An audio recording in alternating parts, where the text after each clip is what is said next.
queridos internautas que têm me acompanhado tanto. Eu fico tão feliz de perceber que os entrevistados que eu trago aqui sempre têm algo a acrescentar e ajudar a melhorar a vida da gente. Isso não é missão?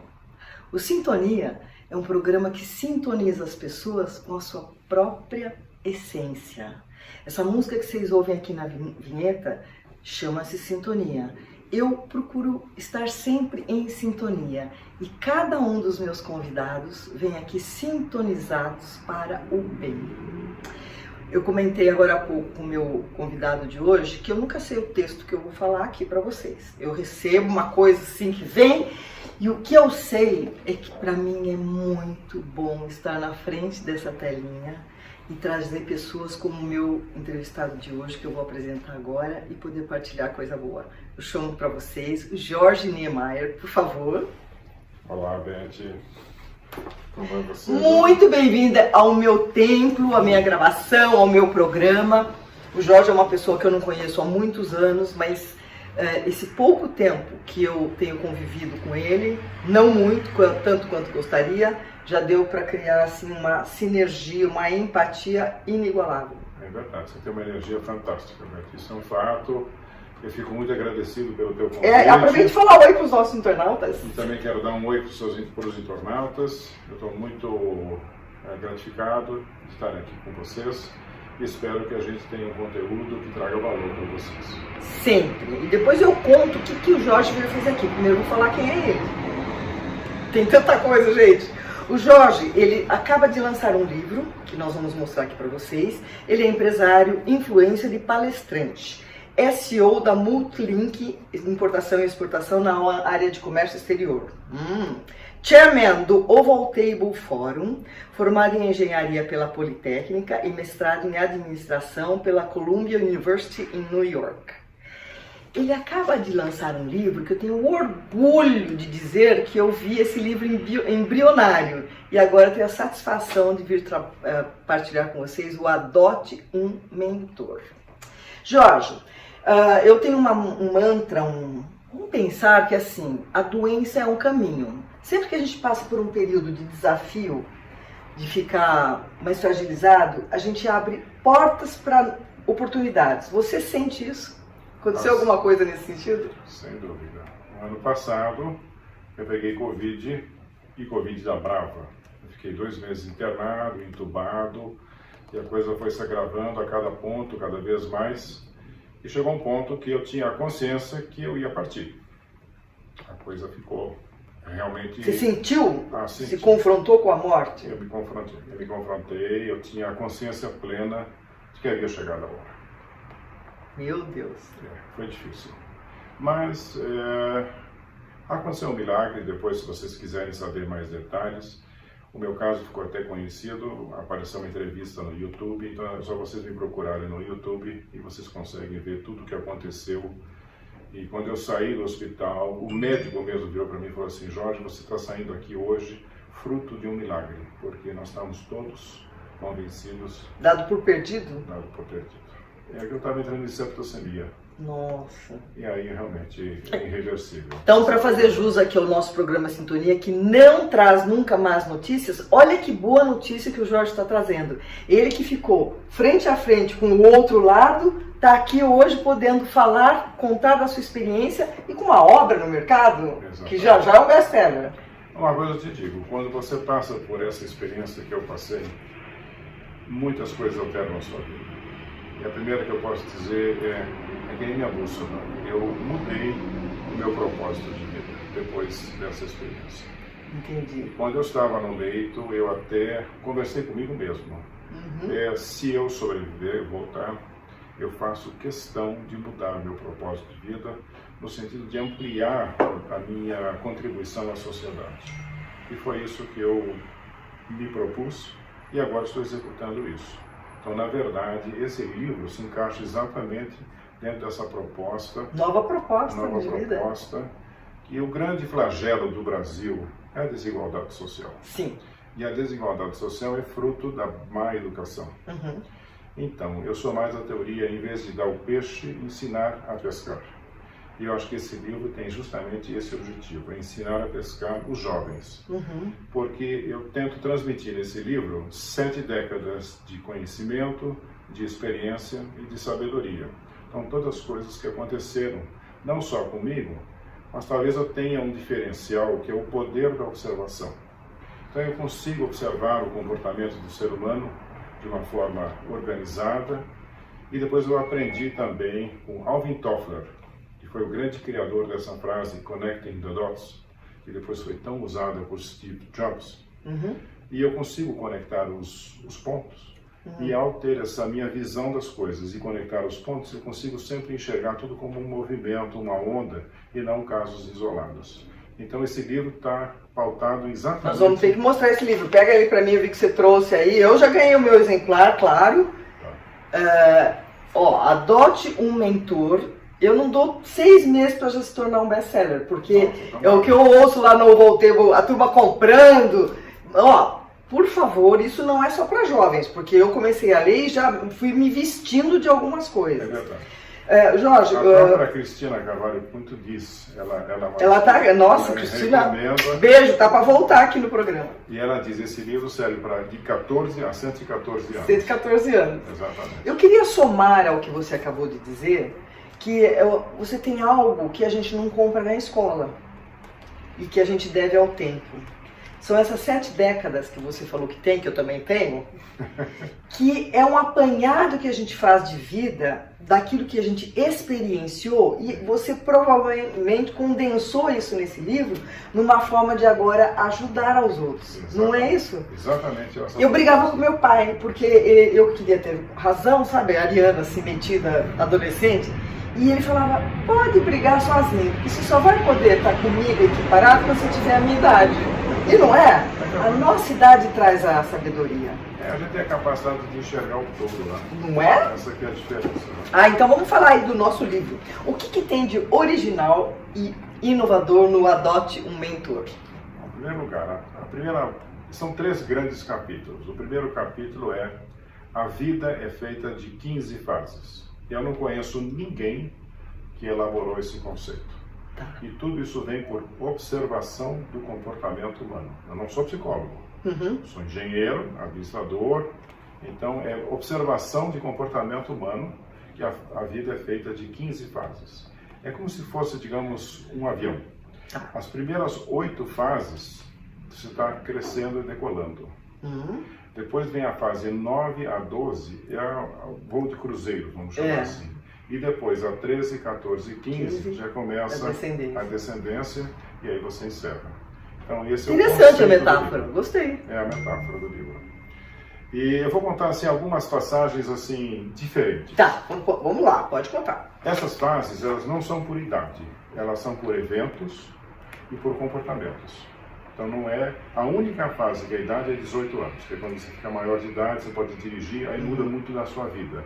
Mas todas as outras fases, elas são por eventos e não por idade. Entendi.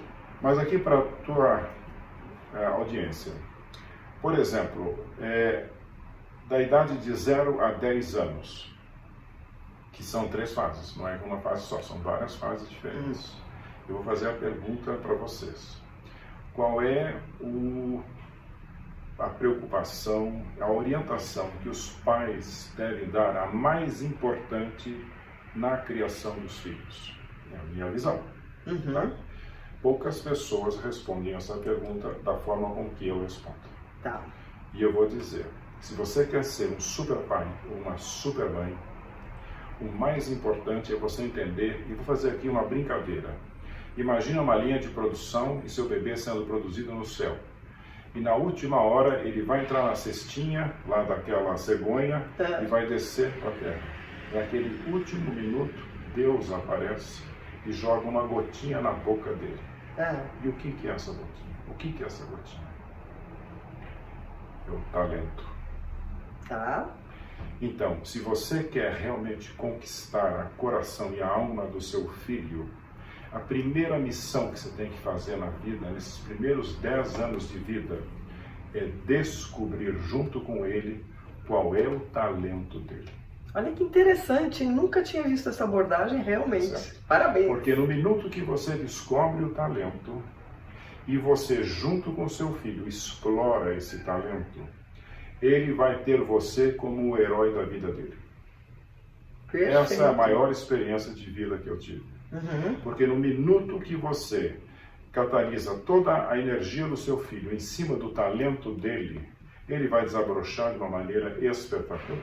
E apoiado pelo pai, que é o ser mais importante além da mãe, né? Então, ele vai enxergar para o pai e na mãe promotores do talento dele. Muito Isso cria interessante. uma conexão imbatível.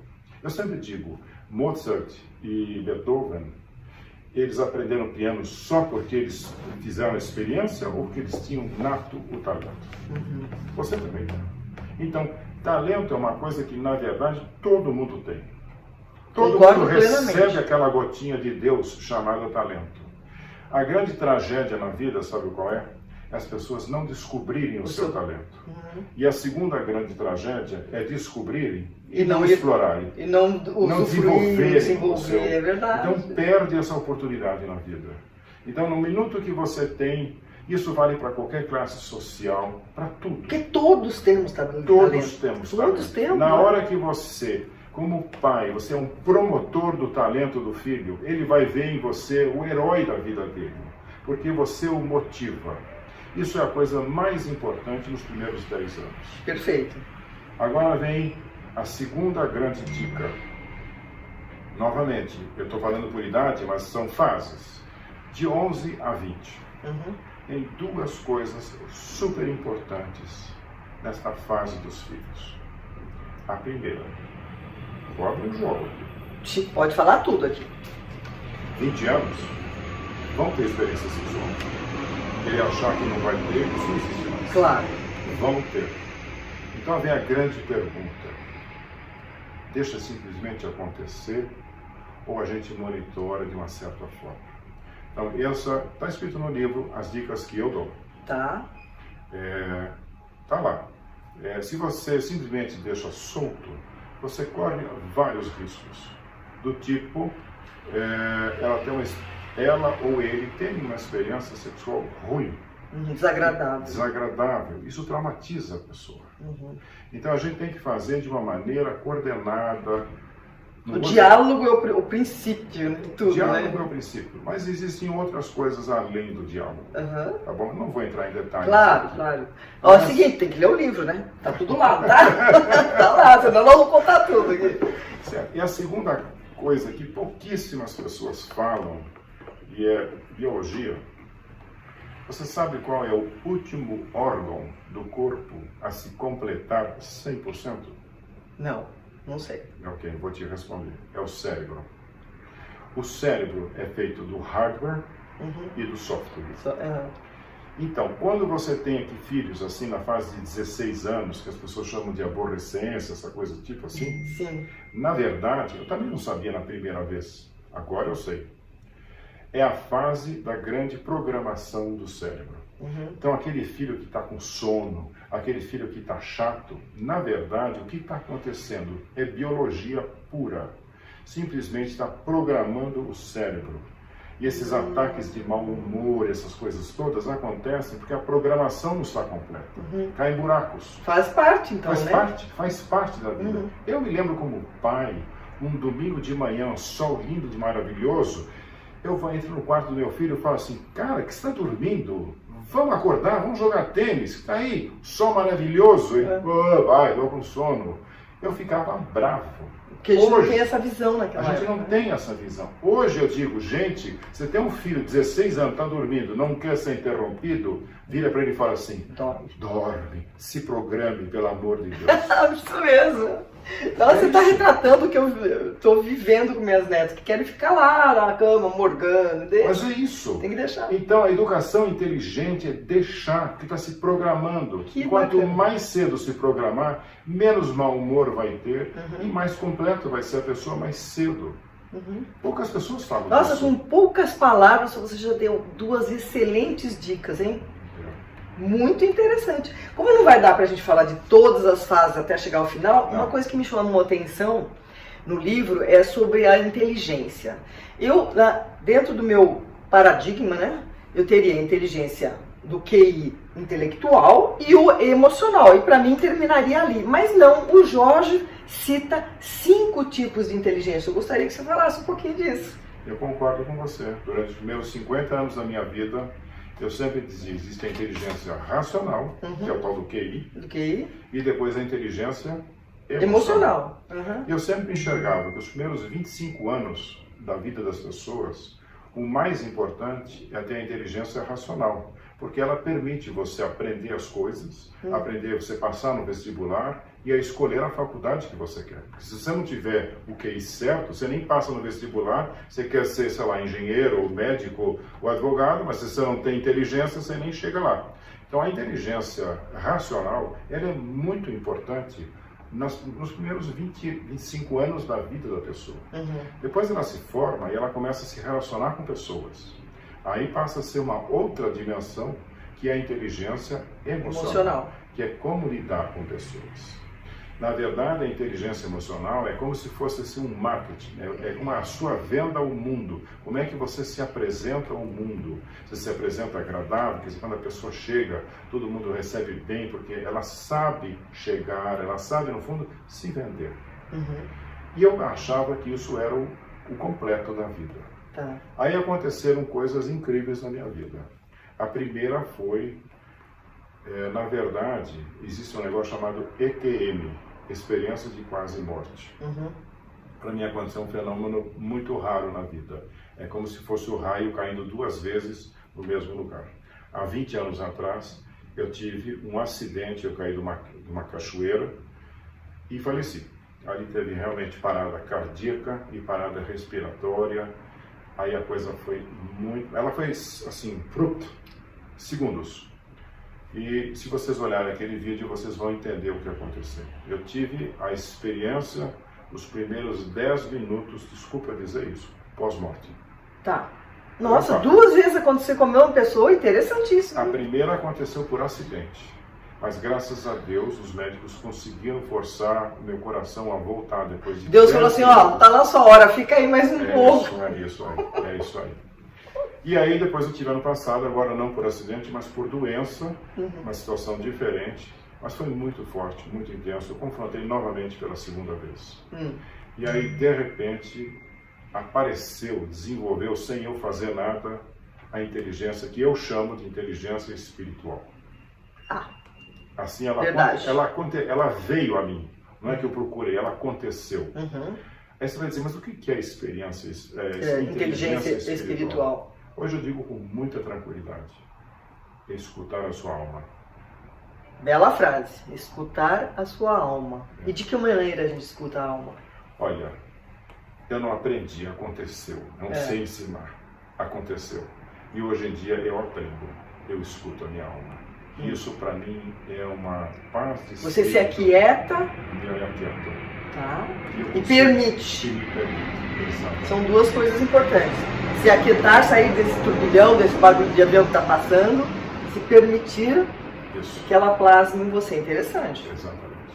Então, aí eu descobri a terceira inteligência, que é a inteligência espiritual.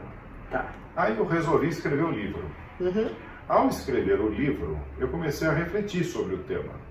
E eu comecei a descobrir algumas características minhas. E eu falei, puxa, mas onde está encaixado isso? Ela não é racional, ela não é emocional e ela não é espiritual. Então deve existir uma quarta.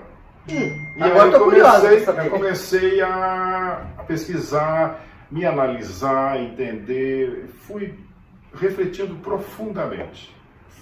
E aí aconteceu uma descoberta. E aí eu tive que inventar um nome, né? E eu chamo ela de inteligência sensitiva. E o que é a inteligência sensitiva? Imagina uma pessoa vindo ao seu encontro. É a capacidade de você ler a pessoa, de você ler a energia da pessoa. E aí você começa a descobrir várias coisas. O bom amigo, o falso amigo, aquela pessoa que entra e tem uma energia negativa. O nocivo, né? O nocivo. Então, é você ler a áurea da pessoa, é energia. Então é uma outra inteligência. Ela não é a inteligência emocional. Ela é uma outra dimensão. Então eu batizei ela de inteligência sensitiva. Porque você sente a pessoa. E na verdade, eu acabei descobrindo que eu tenho um talento que estava adormecido durante muitos anos. E qual é esse meu talento que Deus me deu? Eu tenho a capacidade de, que nem um scanner, de ler a pessoa. A pessoa vem, eu dou escaneada na alma da pessoa, eu entendo na hora que tipo de pessoa é. E eu nem tinha entendido porque eu fui 4 vezes na vida procurado pelas maiores empresas de headhunting do mundo para eu ser um headhunter.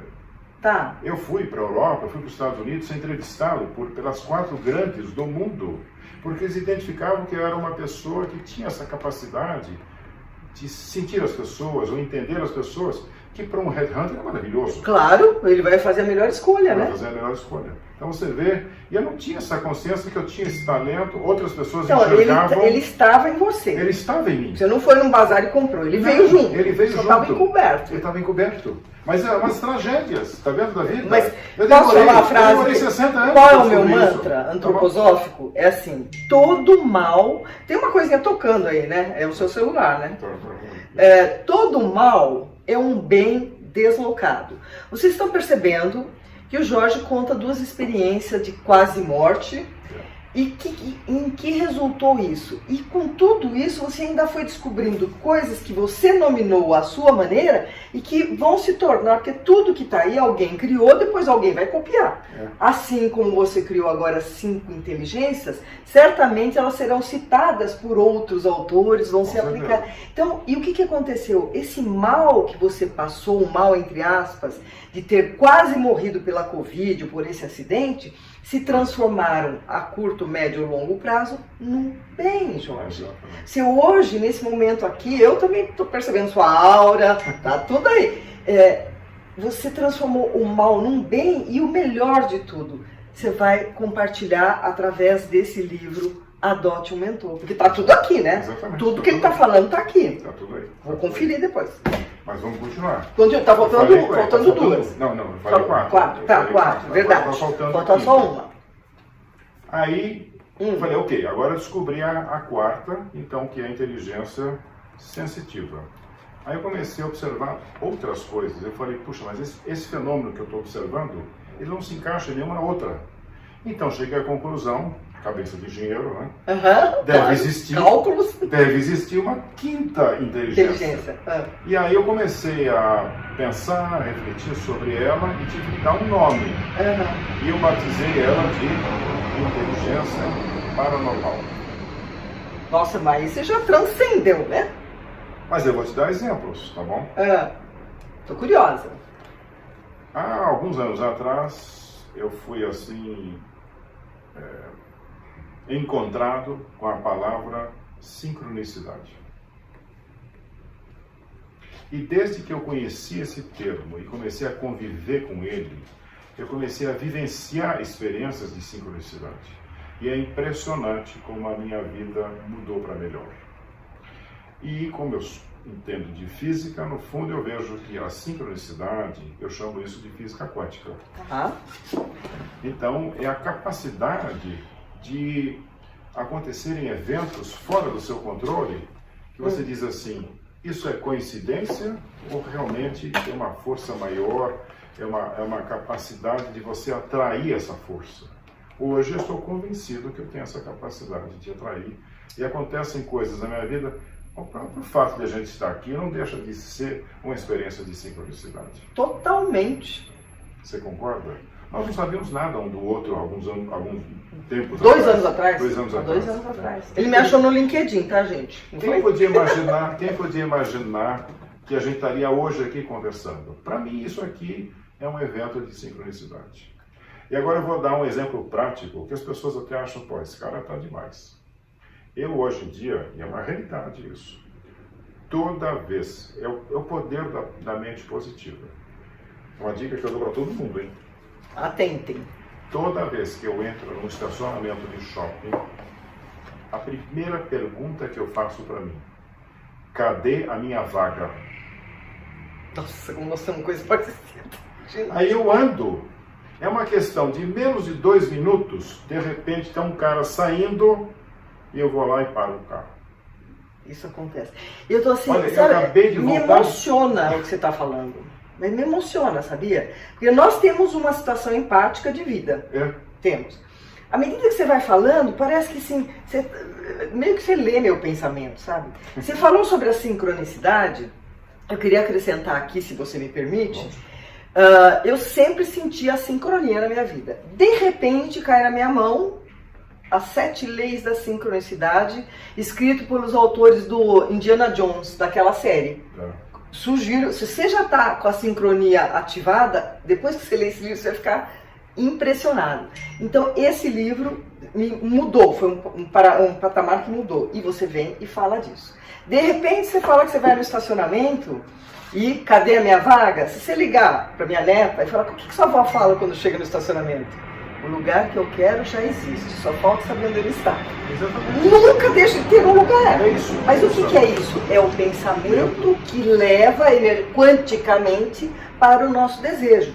Por isso que uma frase que eu gosto muito do Gilberto Cury, que é o presidente da Sociedade Brasileira de Programação Neurolinguística, ele fala assim, cuidado com os seus desejos, porque eles podem se realizar para o bem ou para o mal. Então, você está falando exatamente uma dinâmica de bem viver, Jorge, que é canalizar para aquilo que você... Não deixe de falar o que você não quer.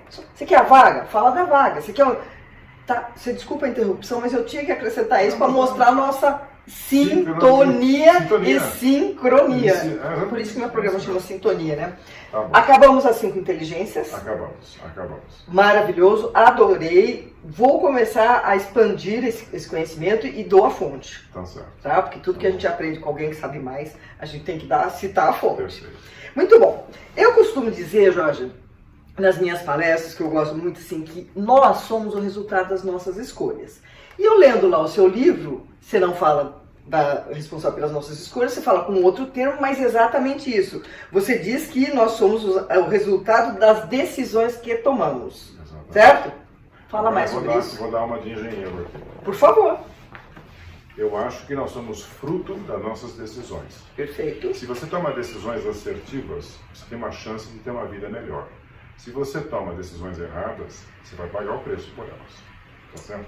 Sem dúvida. Aí eu fiz um raciocínio. Imagina pessoas, o jovem que é o público-alvo desse livro. Pela tecnologia, pela evolução da ciência, medicina, tudo isso, eu acredito que a expectativa de vida desse pessoal são 100 anos. Então, um jovem de 100 anos, aí vem a pergunta, quantas decisões ele vai tomar na vida? Eu fiz o cálculo, tá? Você fez o cálculo? Eu fiz o cálculo. O cara é louco, gente. Conta. 4 milhões de decisões. A vida dele, quando ele falecer com 100 anos, ele tomou 4 milhões de decisões. Cara. Aí você fala assim, mas como é que ele vai tomar decisões assertivas dentro de um universo tão grande? Um universo de 4 milhões. Aí vem o meu lado. 98,5% dessas decisões eu chamo de decisões operacionais. Tá. Totalmente irrelevantes. Que roupa que eu vou vestir, para onde que eu vou, que caminho que eu pego, que comida que eu vou comer. Pô, que chato esse negócio. Daqui, deixa eu pôr pra lá. Segura aí, pode ir falando lá com o internal, tá lá. Tá. E que decisões que eu vou tomar? Não muda nada na tua vida. Então elas respondem por 98,5% das suas decisões. São as decisões operacionais. Depois você tem uma segunda categoria de decisões. São as decisões táticas. Decisões táticas são aquelas que você toma uma decisão e ela te afeta por mais ou menos 2 anos. Eu vou dar um exemplo de uma que eu me divirto quando eu dou. Eu, como bom marido, quis trocar o carro da minha esposa Rosana, que você conhece. Aliás, Rosana, você podia estar aqui, viu? Ia contribuir também. E fiz o maior erro que o marido pode fazer na vida. É mesmo? É. Comprei um carro surpresa para Rosana. E dei para ela. Ué, e ela adorava o carro antigo. Tá. E deu carro novo. E ela não gostou do carro. Gente, e agora? Essa é uma decisão tática. Eu não sou ela buzinou que você tinha comprado o carro. Eu falei para ela, mas eu não sou aquele cara, você não gostou, então eu vou vender o carro agora e ter um prejuízo. Não, Agora aguenta firme, fica aí. Fica com o carro, disfarça, fica com o carro. E daqui a uma hora qualquer a gente troca de carro. E realmente, depois de 2 anos a gente trocou de carro. Mas eu fiquei durante 2 anos. 2 anos escutando.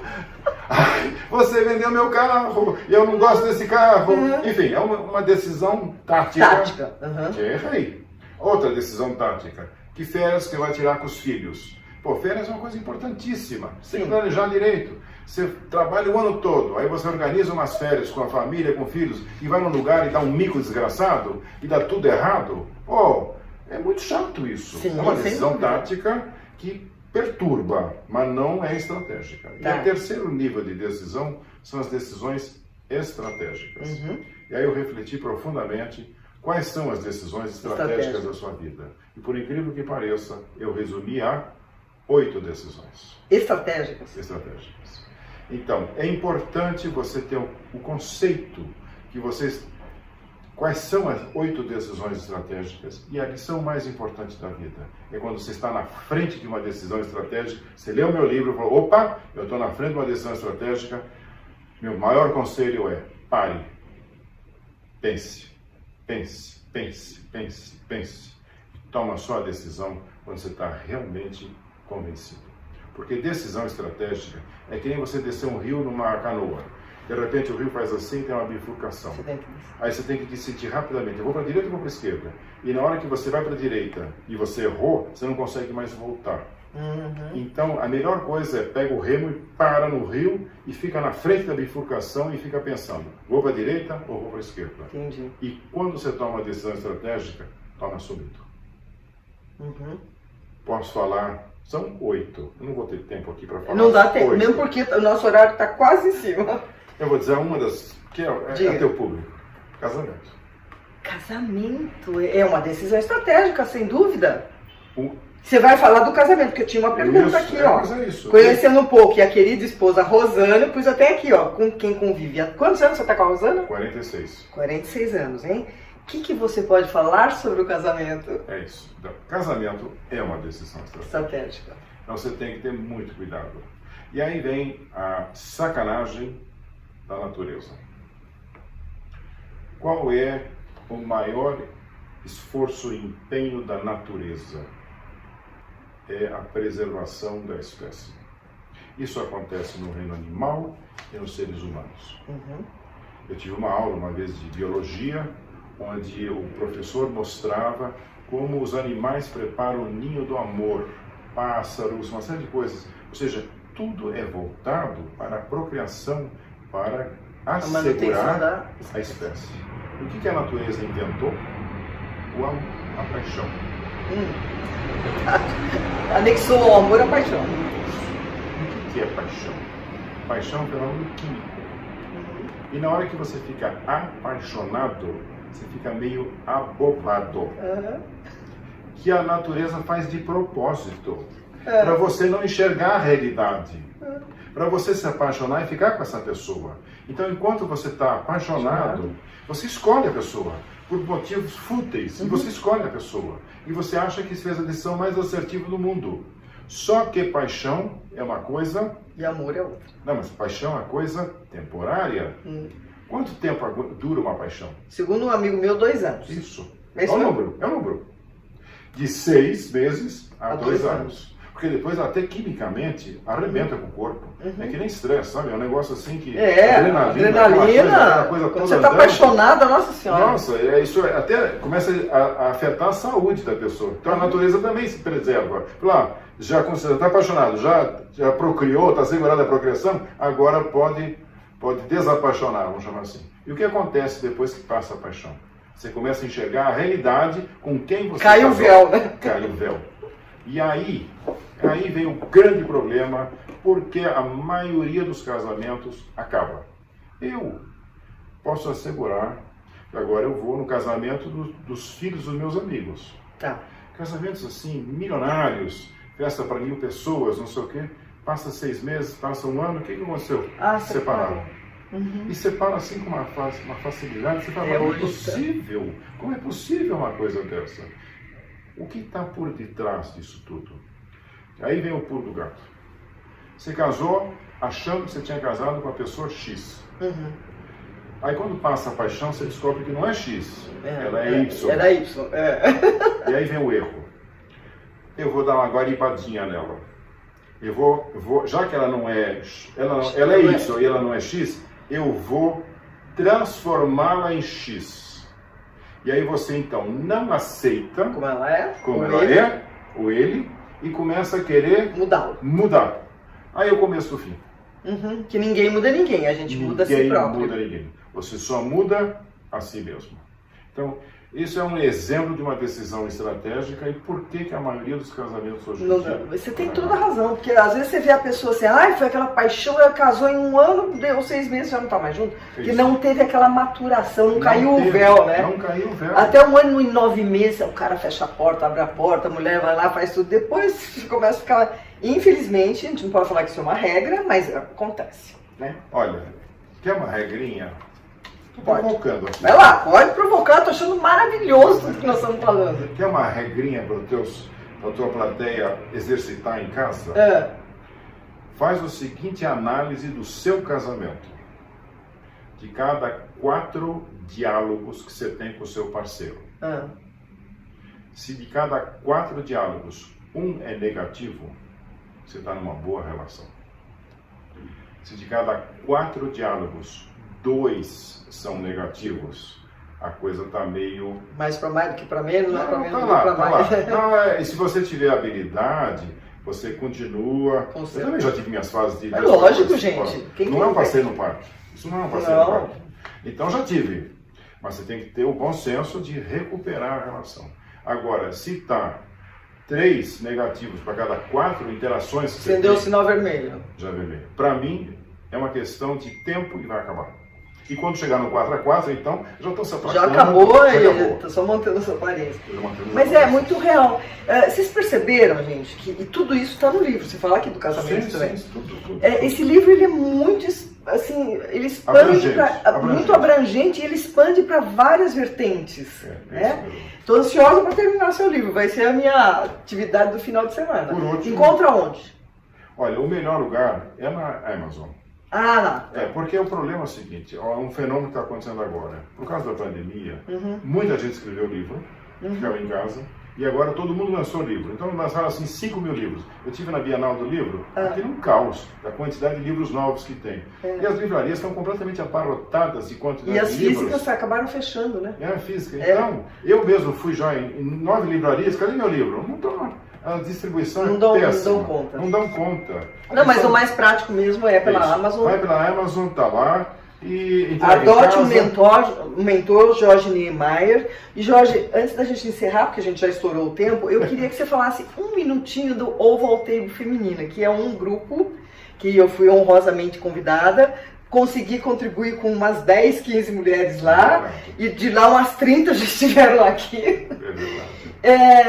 O Oval Table está sendo uma coisa muito bacana em prol de uma coletividade feminina, de engajamento. Conta um pouquinho pra gente. Na verdade é um guarda-chuva maior. O Oval Table hoje compreende 800 pessoas.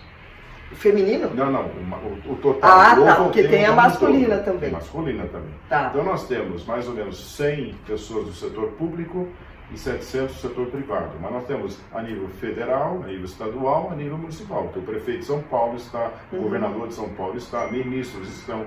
Esse é o setor público. Depois tem o privado. E dentro uma outra classificação entre mulheres e homens. Nós estamos hoje com 250 mulheres 250 e 550 homens. Maravilha! Então você percebe que não só através de um livro ele está ajudando, como você tem uma missão muito maior do que você pode imaginar. Eu queria que você olhasse bem lá nos olhos dos nossos internautas, que é aquela bolinha ali, e desse, não é conselho, porque conselho se fosse bom a gente vendia, né? Que você desse uma mensagem que marque, que contemple esse momento que você está vivendo. Olha, a mensagem é muito profunda e simples. Sejam a vida inteira, seja com 5 anos, seja com 90 anos, sejam sempre alunos e mestres. A vida moderna de hoje, você tem que constantemente aprender. Você tem que vestir o chapéu de aluno. E ao mesmo tempo, à medida que você vai crescendo e ficando mais maduro, você também tem que se doar e ser o mestre e ajudar as pessoas. Isso ajudar os seus vizinhos, os seus filhos, sua família, seus parentes, seus colaboradores, a moça na feira, sempre dar orientações positivas para eles terem uma vida melhor. Então, quando você tem esse mix de ser aluno para aprender tecnologias novas, coisas novas, não pode se acomodar. Tem que estar sempre vestindo o chapéu de mestre e de aprendiz. Esse que é o melhor recado que eu posso dar. Muito bom, e eu gostaria de deixar aqui, acrescentar o seguinte: quanto mais a gente faz o bem, não só por nós, como para o outro, mais, não é que a gente faz para ter o retorno, mas mais a energia fica apropriada para que a gente receba essas bênçãos. Então, nós somos da mesma idade, tá? 7 décadas, certo? Isso, exatamente. Vocês percebem que a maturidade e o grau de conhecimento que a gente vai adquirindo ao longo da vida é o maior patrimônio que a gente pode ter, porque ninguém tira o conhecimento que eu adquiri ou que o Jorge adquiriu para poder escrever um Adote um Mentor. Então, cuidem de sempre em busca de saber mais, porque vocês aprendendo como alunos da vida, vocês se tornarão mestres da vida. Exatamente. Não é isso? Exatamente. Eu estou encantada de poder ter tido essa oportunidade de estar aqui com você. Você sabe que eu te admiro demais.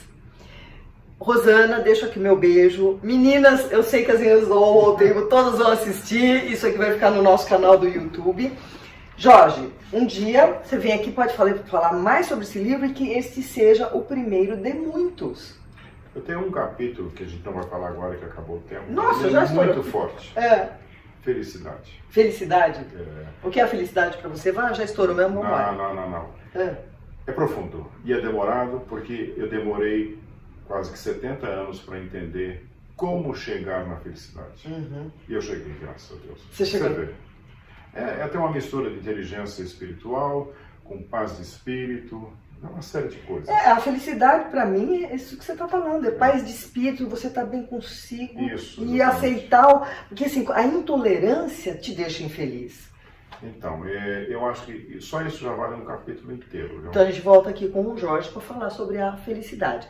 Eu até gostaria, ai gente do céu, olha lá, nós estouramos quase 15 minutos. Meu Deus. Eu ia tocar uma música que seria Wonderful World, do Louis Armstrong, eu ia tocar piano para vocês, então fica na intenção. Tá bom. E você volta e super obrigado, foi muito bom esse bate-papo. E vocês que estão aqui acompanhando a gente, o meu canal do YouTube, quiser se inscrever, não quiser também não tem problema, mas compartilha. Porque quando a gente compartilha uma boa notícia, a gente multiplica. Não é isso? É verdade. Então vamos multiplicar o bem, porque de notícia ruim a gente tá cheio, né? Nossa. Obrigado a vocês e até a próxima quinta. Muito obrigado. Estamos sempre juntos. Espero que Bye, tenha bye. contribuído com valor para vocês. Tá bom? Muito. Você não tem ideia. Gostei demais. Que bom. Estou muito feliz. Tá bom. Valeu, gente. Até mais, gente. Muito obrigado. Um beijo em você.